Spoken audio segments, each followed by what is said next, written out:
الذين ينفقون أموالهم في سبيل الله ثم لا يتبعون ما أنفقوا منا ولا أذى لهم أجرهم عند ربهم ولا خوف عليهم ولا هم يحزنون قول معروف ومغفرة خير من صدقة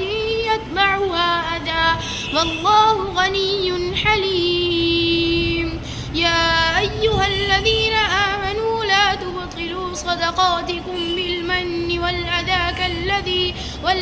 كالذي ينفق ماله رئاء الناس ولا يؤمن بالله واليوم الآخر فمثله كمثل صفوان عليه تراب فأصابه وابل فتركه